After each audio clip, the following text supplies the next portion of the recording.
Hi, everyone. Thank you for being here today. I'm Lisa Myers, Senior Program Manager at Interact for Health, and we're thrilled to be hosting this webinar, Exploring Behavioral Health Disparities Among LGBTQ plus Young People with Dr. Abby Bassour. I'm sorry, I pulled up it and now it's gone. My introduction of Abby, give me 1 minute. Lots of tech issues today. There we go. Dr. Abby Bassour is a recent graduate from the University of Cincinnati's PhD program in health education, where she focused her research around behavioral health disparities impacting LGBTQ plus individuals. With a passion for igniting change in her community, Abby has been a public health practitioner for across the greater Cincinnati community for the past 7.5 years, of which she's mainly worked in the behavioral health prevention space. She currently works at United Way of Greater Cincinnati as a manager of evaluation. Abby also holds a Master of Public Health from Eastern Kentucky University and a Bachelor of Science in Health Promotion from the University of Kentucky. Abby obtained her MCHES and OCPC certifications. Without further ado, I'll hand it over to Abby. I guess one just quick thought was wanted to say, feel free to use the chat box throughout the webinar to ask any questions or make any comments. We'll probably hold on answering questions until the end to give Abby a chance to get through the content, but feel free to put those in there and we will work on questions at the end. So thank you, Abby. Welcome. Yeah, thank you all for joining, and thank you, Interact for Health and Lisa for that warm welcome. And we are going to go ahead and kick things off. I will be sharing the slides along with the webinar recording after today's discussion. And feel free, if any questions come up, add them to the chat, and we'll get things rolling. But before we get through any of the studies I'm going to share with you all today, I always like to start with my why and really why I'm really passionate about this type of work. I've been strongly impacted by suicide and substance use within my family and friend group. And my father died by suicide when I was 14. And I've had a lot of friends and family members within various disparate populations, but predominantly around within the LGBTQ plus community space that have been impacted by bullying, impacted by systemic oppression, all these sorts of things. So I've always been a strong ally and a proponent in reducing some of those disparities and impacting change in various capacities. And so with that, I am going to be going through some of the research that I conducted at University of Cincinnati, and always like to level the stage with kind of what we're seeing across this topic. And behavioral disparities have impacted the LGBTQ plus population for quite some time, but I really do want to hone in on the youth space predominantly. We've heard of a lot of discrimination in various systems. There's been anti-LGBTQ plus policies that have been enacted or proposed within certain states, school districts. And we've seen certainly some programming funding kind of taken away from that space. And also there's been a shortage of mental health and physical health providers that are really knowledgeable about LGBTQ plus specific needs. So certainly a lot of space for growth and for movement, and really saw a great need to predominantly focus my research within this space. And so to kind of share a little bit more of the state of the science within LGBTQ plus young people's mental health. And this data is highlighted from Trevor Project's 2023 national survey. And they conduct a national survey every year. And it's a national survey that's conducted within LGBTQ plus young people It's pretty large survey sample that they conduct, and essentially almost half of LGBTQ young people seriously considered attempting suicide in the past year. Around 40%, fewer than 40%, found their home to be LGBTQ affirming. And nearly 1 in 3 young people said their mental health is poor most of the time or always, due to these anti-LGBTQ policies and legislation. And then over half of these young people who wanted mental health care in the past year were not able to get it. And so not going to go through as much of the risk factors because I want to get to kind of the study content, and really don't want to hone in on all the negativity. But essentially, there's quite a few risk factors that sexual minority youth are facing, and a lot of this anxiety and depression that they're experiencing at young ages can persist well into adulthood. And of course, highlighting some of the protective factors, and various studies have shown that there's positive school climate. If there is positive school climate, it's conducive to learning, building and fostering relationships, and offering opportunities to kind of reduce that homophobic aggression or oppression that young people are facing. And certainly going to highlight some of these policies or curriculums within a few of the studies I'm going to share with you all, but then also I'll have a variety of resources as well at the end of the presentation. And I also have a resource guide that I put together.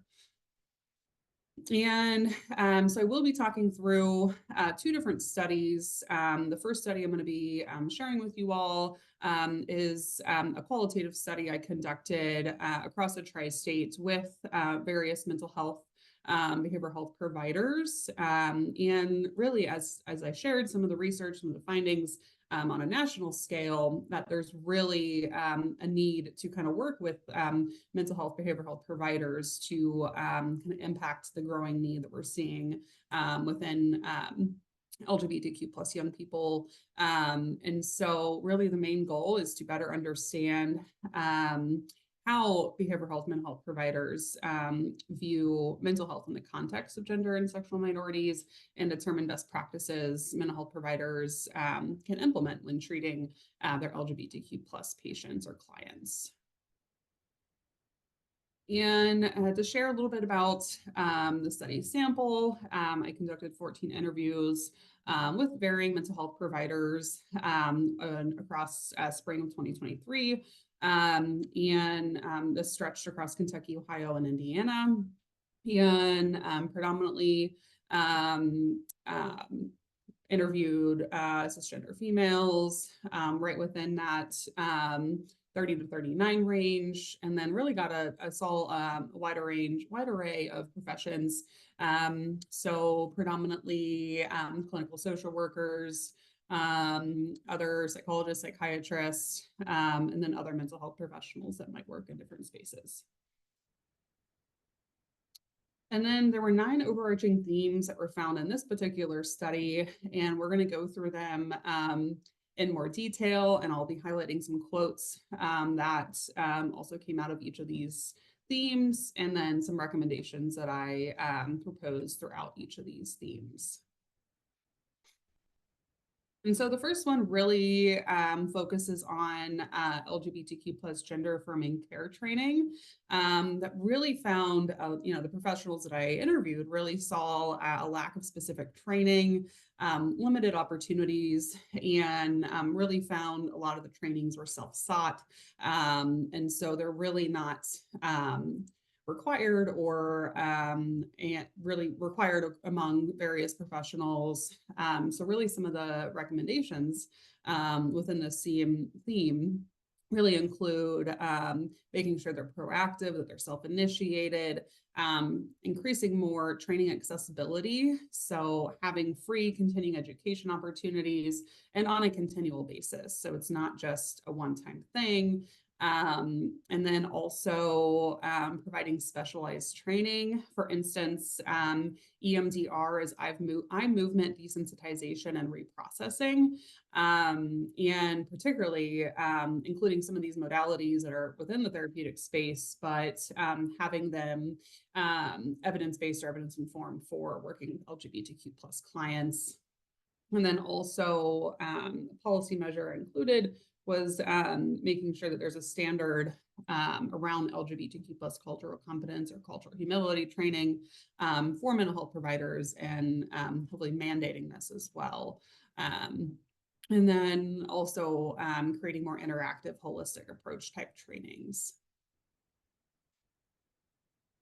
And then within the protective factor theme, really an overarching aspect of this was to incorporate more supportive, resilient, providing more advocacy within the LGBTQ plus population's journey towards acceptance and equality.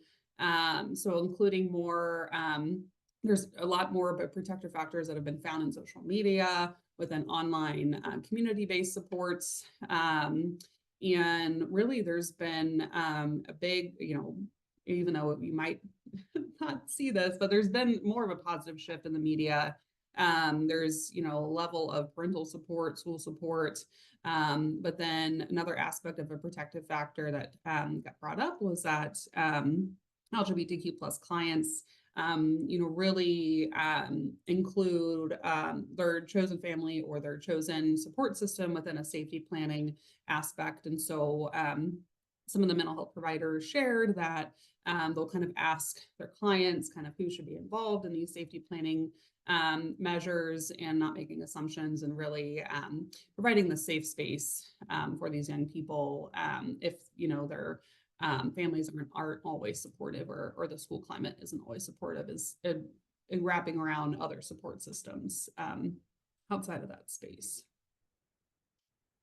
And then some other aspects include identifying allies within whatever community or network that they're included, to really they highlighted intergenerational support, where they've seen sort of elders within the LGBTQ plus community coming together for some of the young people, and really kind of understanding where their voices can be uplifted with, for instance, thinking through, 50 years ago with Stonewall and all the, a lot of advocacy-based movements, and really kind of reconciling with some of the similar movements we're seeing today, and really having some more of that intergenerational support within that space.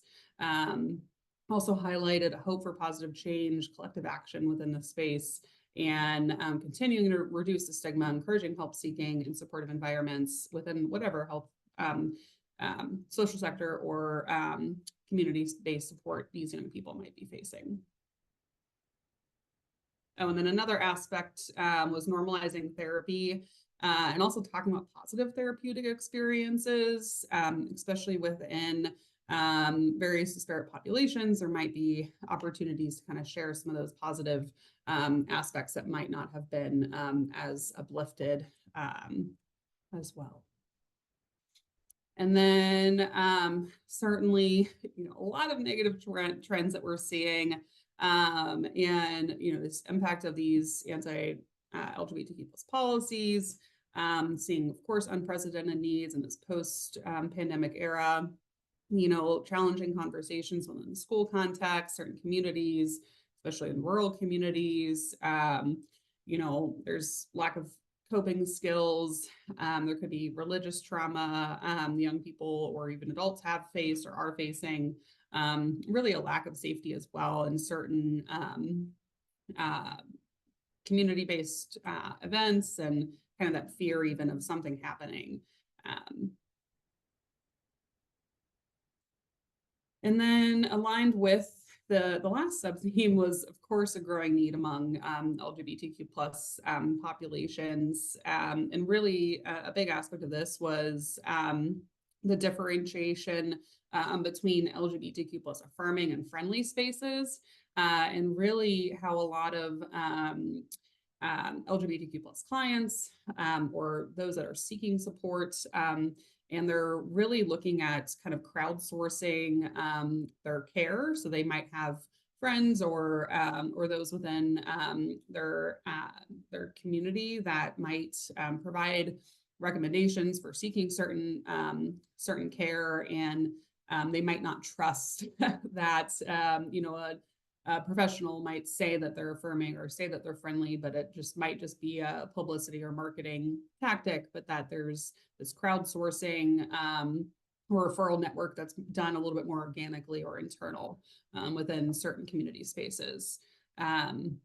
So certainly other recommendations, really a policy measure, making the LGBTQ plus population a protected class, and incorporating more representation and leadership.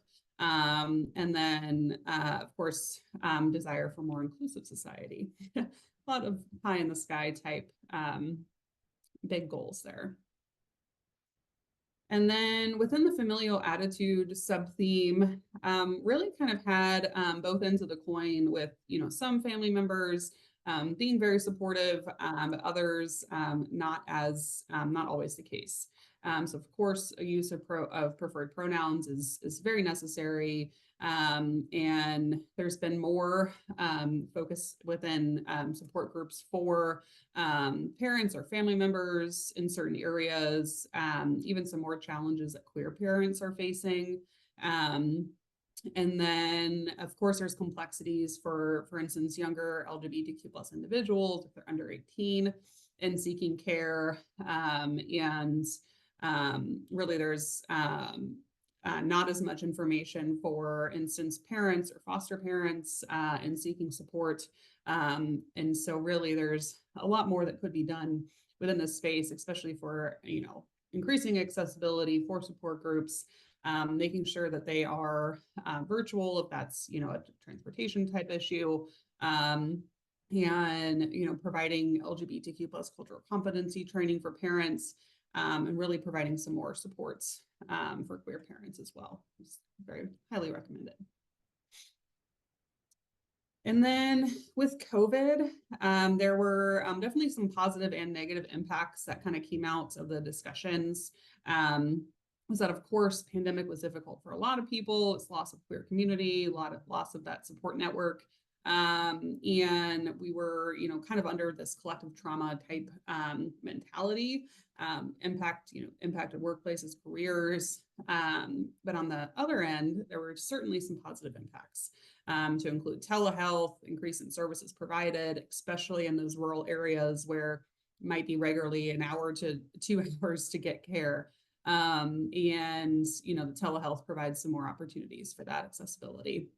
And then another positive impact was provided, especially some young people, this opportunity for self-reflection and kind of identity exploration during that time. And then certainly quite a few barriers in seeking mental health care. And, certainly there's highly restrictive care that could be within, depending on the area someone might live, and they might have experienced a traumatic, provider experience. It could have been physical health provider, really any of those levels of trauma or oppressive like mentality where someone might not be willing to seek out care because of these negative experiences. So certainly a lot of lack of trust, questioning those inclusivity claims, and then of course concerns about legislation, uncertainty about this healthcare environment, discussion on historical pathologizing or having this conversion therapy that is having all that kind of historical traumatic experiences that have been at play, lack of understanding about the system. Also, fear of disordered labeling. Something that came up in one of the discussions was that a client was trying to seek out care just for their or mental health. And a therapist just immediately assumed that they're seeking out care because of their LGBTQ plus identity. And so really just coming in from a therapeutic perspective of just seeing the person where they're at, what do they want to focus on, and really highlighting that within that space, and not just making those assumptions can be pretty harmful. And then also some other barriers. This was one of the biggest categories that actually came up within the interviews I conducted. Was, of course, limited resources, long wait lists, financial and insurance barriers, kind of some lack of shared experience. And so certainly there's opportunities for an LGBTQ plus young person or for an adult to seek out therapy from someone that shares their similar or same identity. But of course, there's not always that capability, but trying to have that shared experience when there's opportunity for that to occur. And then another aspect was fear of not being taken seriously in a therapeutic space was another barrier that came out. And then within the provider response category, really highlighted the aspects of being inclusive and affirming, desire for accepting and having genuine providers. Having just highlighting some of the big ones, really continuing to normalize the mental health therapeutic process, and having more open and inclusive communication, collaboration among other mental health professionals. I've even seen that in some training spaces, allowing for providers to seek out a training, but also have some opportunity to connect and talk about some experiences or hurdles that they're experiencing, and kind of having that shared understanding that it's very tough work, and burnout rate is very high. And then really having more dissemination of accurate information across varying disciplines as well. And then some recommendations that came out of this, really to encourage mental health professionals to counterbalance some of those false or inaccurate mental health messages on social media. I know time is of the essence, but when those within a therapeutic space or within some of those disciplines can kind of counteract some of those. And providers, could frequently check in with any of their LGBTQ plus clients on, if they are experiencing bullying or if they have been victims of discrimination, and kind of calling that out, so that it's, hopefully it wouldn't be alarming, but it could be an opportunity to kind of check in on some of that, and really normalizing, what are your pronouns? How do you identify? How do you wish to be honored within this space? And just really getting on that personal one-on-one connection. And then a policy change that was recommended from one of the interviewees was to have an annual mental health checkup, like an annual physical, and normalizing that within the healthcare space would certainly be very beneficial. And then now I'm going to move on within my other study. And so for this study, it was a secondary data analysis, which was conducted through the Youth Risk Behavior Survey data that's conducted through the Center for Disease Control and Prevention. For this study, it looked at exploring relations among demographic variables, peer victimization, and suicidality. And this was just looking at Ohio's LGBTQ plus youth population. And for just for this context, I just looked at high schoolers within this particular subset of the population. And then also the Ohio's CDC survey did not ask about transgender young people. So just wanted to provide that disclaimer within that different acronym.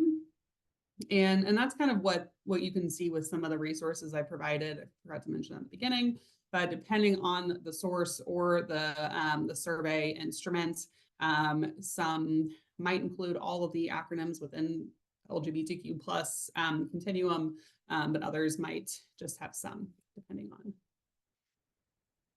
And then, so I have 4 research questions for this as well. We're going to dive into them in a little bit more detail, but I really wanted to look at, just for this particular population, the percent of young people that reported suicidality variables, numbers of that experience bullying based on their sexual orientation, the relationship between having experienced bullying based on their sexual orientation and those suicidality variables, and then the relations among various demographic aspects as well. So the participants included Ohio's high school LGBTQ plus population between 13 and 18 years of age. So it's amounted to a little over 150 individuals. And the data was obtained through publicly available data source through the Ohio Department of Health. And this was conducted from the 2021 YRBS survey instrument, and did look at, accounted for non-responses from both schools and students as well.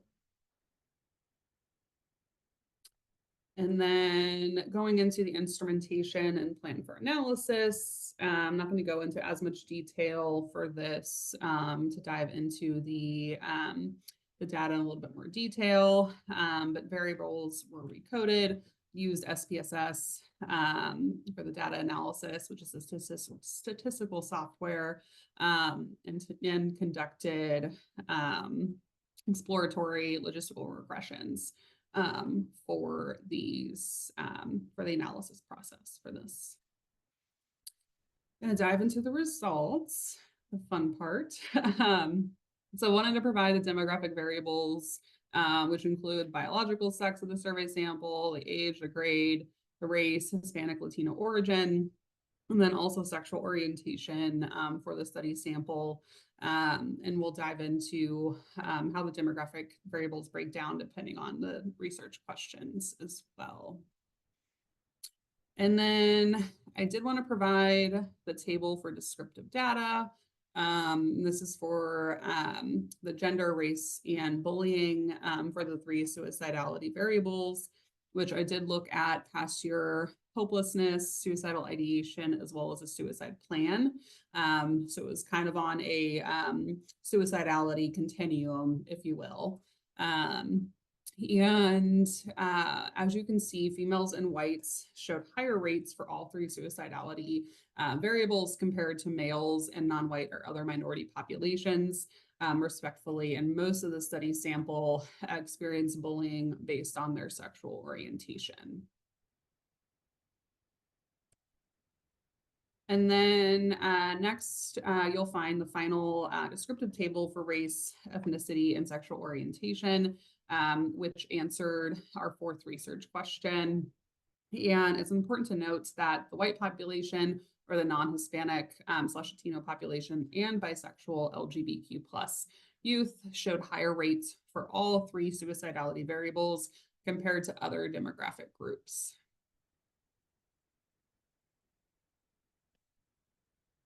And then the logistic regressions that were conducted helped answer the last 2 research questions.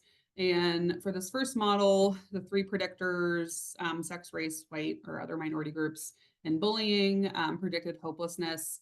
And the chi-square test was significant for this, which does suggest that those who were bullied based on sexual orientation were about 2 times more likely to report hopelessness than those who did not report bullying.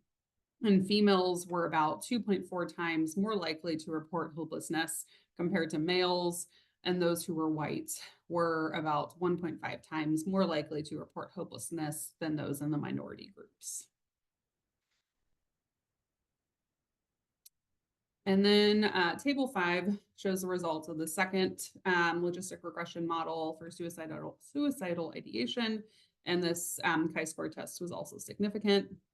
And those who were bullied based on sexual orientation were about 1.7 times more likely to report suicidal ideation than those who did not report this type of bullying. And then females were about 8.8 times more likely to report suicidal ideation compared to males. And then those who were white were about 1.7 times more likely to report having experienced suicidal ideation compared to those in the minority groups. And then lastly, table 6 shows the results of the third logistic regression model to determine relations among race, sex, and bullying for reports of considering suicide plans. And those who were bullied based on sexual orientation were about 5.3 times more likely to have a suicide plan than those who did not report bullying. And females were about 30 times more likely to have had suicide plans compared to males, and those who were white were about 1.2 times more likely to report suicide plans compared to those in the minority groups. And although this last relationship was significant, the odds ratio was pretty much close to 1. So the results should be interpreted with caution. And then this test was also, the chi-square was significant. And now, since a lot of scientific facts there, we're going to dive into a little bit about what more this, what this really means in the grand scheme of things compared to kind of some of the also other literature review that I found. So these findings do extend previous literature showing that victimization for sexual orientation may be a risk factor for suicidality variables. And females especially presented with heightened risk for suicidality outcomes, along with white individuals and bisexual LGBTQ plus youth. And various limitations were found in this study as data were cross-sectional and longitudinal, which may capture information of change over time.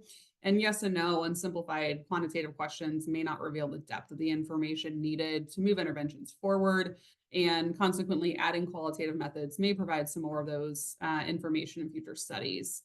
And then this was a small sample size, and the lack of significance, could show some further analyses that are needed. And diving into a little more about some future directions. So with future directions do include conducting further studies in Ohio about resiliency factors for LGBTQ plus youth, which may provide some more information about ideas and protecting this vulnerable group. More interventions are needed to reduce sexual orientation-based bullying through these comprehensive anti-bullying policies, incorporating an inclusive curriculum, providing LGBTQ plus competency-based trainings for school staff, establishing gay-straight alliances, and then further focus is certainly needed around suicide prevention interventions tailored to LGBTQ plus youth, especially for some of these subgroups and other demographic groups more at risk. And reasons for feeling hopeless and suicidal ideation were not really addressed in the survey questions. So really in the future, they could add some questions to understand reasons related to suicidality are important to address. In addition, future studies should ask respondents if they identify as transgender to provide more information for this vulnerable group within the LGBTQ plus population. And then lastly, I did send a letter to the Ohio Department of Health for some programmatic and policy recommendations as a result of this study. And then I am going to share some resources and school-based opportunities for sexual minority youth before we dive into the questions. And really wanted to highlight the Safe Space Kit. And this is a professional development training for educators. It is a printed resource for educators from GLSEN, and there's actually a GLSEN Greater Cincinnati chapter. So you can request for free training from GLSEN's website, and it could be for parents, for educators, anyone within that space that has a connection to a young person in our region. So Northern Kentucky, Southeast Indiana, Greater Cincinnati, anyone can request for that training through GLSEN. and it's determined to have positive effects on participants' knowledge, skills, and efforts to support LGBTQ plus students, proven to improve school climate, and it includes a lot of resources for educators, a written guide for best practices to announce allyship as well. And then they update this training pretty regularly as well, so they do keep in mind current policies that are at play.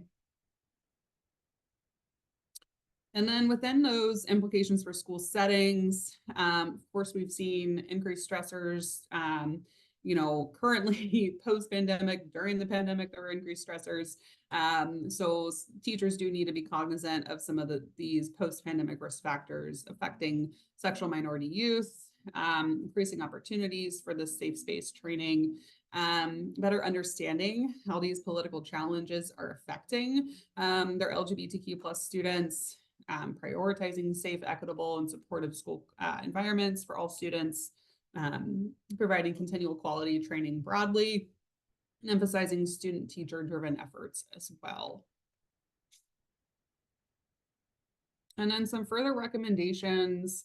Of course, there needs to be more focus around suicide prevention interventions, improving that familial, intimate partner relationship for LGBTQ plus populations, increasing the access and availability of these culturally competent, inclusive mental and physical health providers, implementing evidence-based interventions around behavioral health prevention. One resource I share is a family acceptance project, which you all will receive access to that as well in the post-training resources. And then incorporating the following protective factors, which I did highlight as well throughout our discussion today. And then I have a list of various resources, including some videos for you all. And there's also a separate resource guide that will be sent out in the post-training follow-up information.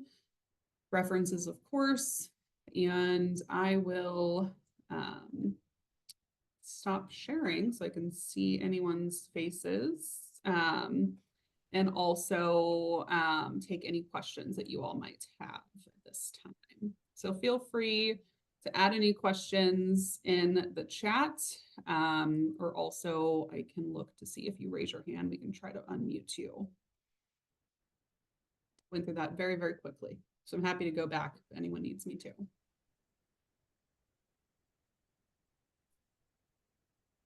Thanks so much, Abby. I'll kick us off with a few questions. I was kind of thinking as I was listening, one, could you share anything that was surprising in your research, good or bad? I guess I'll start off with something that wasn't surprising. Just because with the secondary data analysis that I conducted, really the aspect that females and bisexual LGBTQ plus young people had worse suicidality outcomes, and that was something that was in line with a lot of the research. But I guess I didn't realize to that very degree. I didn't realize it would be as substantial as it was within that study sample. And then also within the qualitative study, certainly just I was amazed at how many professionals that I was able to connect with, and a lot of them were really seeing very similar things on the positive and on the negative. And so I think there needs to be a little bit more space for professionals to have that shared understanding. Thank you. One other question that came to mind as you were talking was, you did a scan of the resources we have here in Cincinnati, locally, nationally. Could you talk about anything you think Cincinnati is doing well, or anything you particularly think we aren't doing well, that there's a model out there that we should look at? Yeah, I think across the board, there's certain schools that are very supportive in our region and others that aren't as much. It's really across the board. There's not really I guess there's not as many schools as what I would hope to be a little bit more inclusive and affirming. And I think, of course, it goes in line with what we're seeing statewide across our region with some of those policies. And so I do think even having a GLSEN chapter in our region, not every region has a GLSEN chapter. And so that's really something that I think sets us up to be more successful, to provide more support for our young people. And so I think there can be more, but I think especially more movement in the school space is definitely needed. I think there is a question. Yeah, we can let Dee come off mute if you can. And then I have one question that I received directly that I can ask as well. Hi, everyone. Thanks for letting me ask a question. My name is Dee Henry, and I'm the Disability Rights and Advocacy Specialist at Independence Alliance, which is a Center for Independent Living in Cincinnati. I don't know if I wasn't sure if this is a Cincinnati specific call, so it's awesome if it is, because that's in our service area. And something that I wanted to share, it's kind of related to a question, but kind of another thing that Cincinnati people, providers, or those of us who fit into this population could take advantage of is a new peer support and advocacy group that myself and my colleagues started through our organization called the Disability Community. And we are actually, we focus on disabled people who are also part of the LGBTQ plus community. And this is one of the topics that comes up most frequently with our members, is having to navigate these healthcare systems and having both, dealing with homophobia and transphobia on one end and dealing with ableism on the other. And when we try to use either kind of those spaces, usually none of them meet all the marks in terms of being accessible and welcoming for disability, but also at the same time welcoming for LGBTQ plus. And so that's one thing I just wanted to tell everyone about that. And feel free to reach out to me. It's open to anyone who has a disability and, who's part of that group. But if you've like a parent that you needed to bring or something, like, just let me know and we can make something work. But my question to the topic in terms of like providers and stuff is, how can we, because I've seen lists and stuff of like, here's all the equal, care providers, people who are LGBTQ friendly, but how do we know that that is verified and actually true?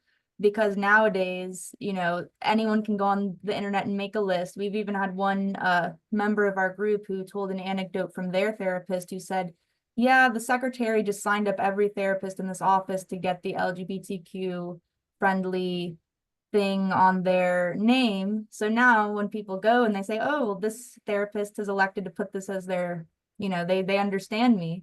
But then that obviously you can see where it goes. It creates an issue, and a dangerous issue sometimes. So that was one of the issues that we talked about, is like, how do we supplement these lists? And it, so the open-ended question, there is no perfect answer, but that's something that I thought of from that group to bring in. And I would just love to bring more of these things to the people in our group. So thanks for letting me share. Oh yeah, no, Dee, thank you for sharing the group, and then also highlighting that fact that's happening. And that got highlighted in some of the discussions I had with the mental health professionals on that affirming versus friendly paradigm. And I think they've had, more people kind of like personally vetting some of those providers, but then I think there needs to have that checks and balances follow through on the back end. But of course, once again, who's going to be doing that? So I think that's kind of where all of us at the table in this professional space, that we can put more, more pressure on the community to have that opportunity to personally vet or even question what we're finding within our network in our region. So I can't say that there's a perfect solution to that, but I wonder if there's any other providers on this call or anyone else that might want to speak to that, and it may be something that they've done in their own practice to do so. Thank you. I'll go ahead and ask the question that was sent to me directly. While it would be great to have more data on transgender identity, so more research can be done, given the current often hostile climate around transgender identity, would it be feasible or safe to ask about this, particularly within surveys conducted in the school setting? Yeah, I think that goes back to ensuring that confidentiality is of greatest importance, and that there's also intentionality behind conducting that research. And certainly making sure that you're following equitable practices with asking questions, maybe even incorporating young people across varying identities to vet questions that are asked within a school climate survey, within a school survey. But again, if it's statewide, making sure you have some of that vetting capabilities as well. But then I think it just always goes back to, how is this data going to be saved? Is it going to be de-identified? Following certain equitable research practices, and even if you don't go through an IRB, following some of those protocols to make sure that it's done with intention, done with equitable intent. So.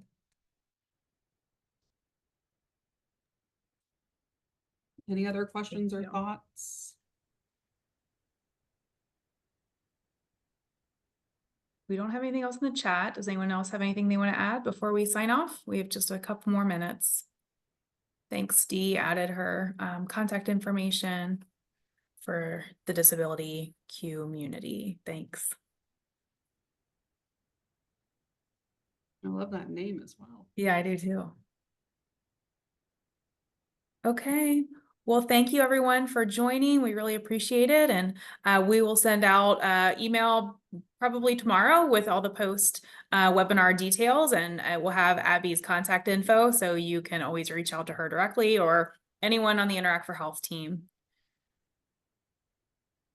All right. Have a great day. Thank you. Thank you all. Take care. Bye. Bye.